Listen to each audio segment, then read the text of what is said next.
Actually, Dr. Ivarlo's presentation reminded me of a wonderful line from Oscar Wilde's The Importance of Being Earnest. One of the characters is talking about literature, and he says, in books, the good are rewarded and the wicked are punished. That is what fiction is. But it's funnier when he says it. But what I thought of that because we are talking about, and indeed my theme is also about the difference between how we talk and what actually happens. The title of my paper includes the word hypocrisy, plastic hypocrisy, so you may expect that I'm going to say something very negative, and I might, but I'm not really sure. Although Dr. Arievi said that this is a panel on things going wrong, I think more of my paper as being things going a different way than we say that they're going. So I want to see how that works out. And to start, I want to situate my comments about hypocrisy in the context of customary law in two things. One in an old puzzle and another in an old distinction. The puzzle, which is an ancient set piece, is the idea, from the early 20th century, let's say, that custom should, in theory, die out, replaced through codification. We're aware that this hasn't happened, but it's interesting to think about, and I hope to contribute in a small way to the answer to why that didn't happen. The distinction is one we've already heard about this morning. It's a classic set piece between sort of the classic model and the modern model. Classic, traditional, standard, different names for it. And of course, that's the highly positivist model in which the dual elements that we've been talking about are given separate analogical, sort of analytical force. And the more modern version, which obviously is increasingly dominant, is, as we heard this morning, the idea in which these two elements are collapsed or conflated together, largely in favor of opinio juris, right, as an increasingly dominant component. The other part of the modern move, of course, is not just to collapse the formal elements, but to also be explicitly normative. This is a thing we can see as well as a turn in customary law. And I want to suggest as I go along that those two turns are related. There are also standard critiques and defenses of these two positions that we've heard, right? The idea of the circularity of classic customary law, equally as a defense, the idea that this is a revival or survival of natural law. I want to make two different critiques, and these are coming to my title, which are related to these but somewhat different. One is ethical and the other is evidentiary. And basically the claim that that modern customary law has embraced a method that is ethically suspect and epistemologically shallow. And again, I'm not saying these are bad things. We'll come to why they might not be.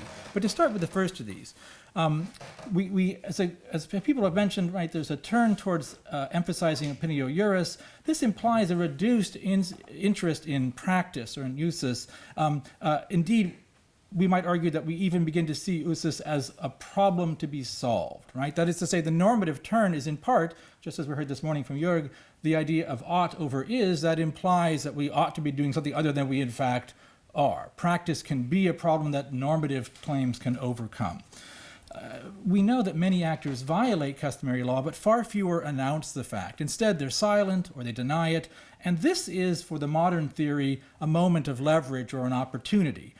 Because after all, as we know, if a violator denies his own action, he indeed shapes and contributes to the norm. The most famous, or one of the best examples, Tomushot was mentioned this morning. I always use in class one of his more uncomfortable examples, the idea that a genocide fully completed, perfected, but denied by the actor actually strengthens the norm. It's always a delightful moment or an awkward moment to see the horrified look on the faces of the students as they work out the logic of this. But it's true, according to the doctrine, right?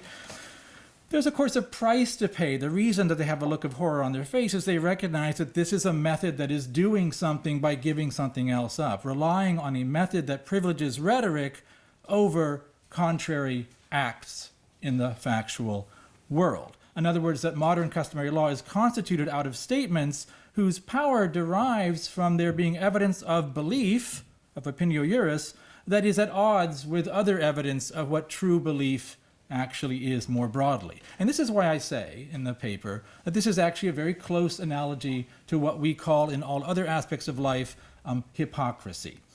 Now, it's an awkward word, and the next thing I have to say is this actually a bad thing? Is customary law hypocritical, and is that bad? And I'm quite agnostic about this.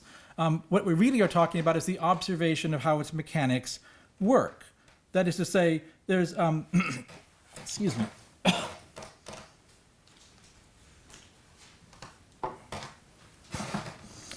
The reason we rely on words knowing that they are divergent from facts is to get around those awkward facts. That is to say, to solve what I called earlier the problem of state practice, or practice more broadly, usus, by a reliance on opinio juris. That is to say, the scholars who do this, the practitioners who do this, are not themselves being hypocritical. They are observing the hypocrisy of others and using that as a kind of data to run the engine of customary argument. So I think there is a component of what I call in my paper technical hypocrisy in there, and I'm agnostic about whether that is a good or a bad thing. It is simply a mechanical move. But this brings me to my second point, which has to do with what I would call an epistemological naivete. The turn towards opinio juris, towards statements that we discussed this morning, has a very particular qualification. It is a turn to public statements, public rhetoric, and not only statements and non-act texts in general. And we can think about this if we return to the genocide example and imagine the discovery in some genocide. It could be any one of the ones. You pick your favorite, if you will. And imagine the discovery of a trove of secret documents that show incontrovertibly that the genocide was indeed planned and intended by the actors who were publicly denying it. And indeed, we could go further and say, suppose their public denial, we know from the documents, was itself a pretext or a tactic to distract people from something else. You can lay around whatever you want. There's much information in these secret documents. I would suggest the main lines of modern customary international law interpretation would treat this as largely irrelevant, or indeed the fact, if it was relevant, the fact that these documents were hidden would further strengthen the norm. There is some set of text telling us what the real purposes and beliefs were, but those actors hid them. That, on Tomuschat's logic, makes the norm yet stronger. But I think we should look at this more skeptically. If we think from the point of view of any other discipline, the social sciences, philosophy, whatever, we would recognize immediately the probative value of those secret documents as telling us something more true, more full than the public notion. And indeed, even in law itself, if we think of realist traditions or law and social science traditions, we are told, of course, to look beyond surface doctrine, to think about how law really works by placing it in a sociologically rich context, in which we would greatly value secret information, hidden information, and place it indeed, if anything, above that which is public. But customary law discounts that secrecy, that hiddenness, and indeed, as I said, treats the hiding of it as reinforcement of the norm. Now, I want to suggest, by the way, this is not only a question about the normative bias doing work. All disciplines have biases, but they do aspire to broader standards. Indeed, one can always make a claim in any of the social sciences if one finds a bias in one's evidentiary methods, that that's a challenge to those methods and a reason to consider broadening them. Historians often have privileged documents over oral history, but recognize that this is a weakness in their approach to a full understanding.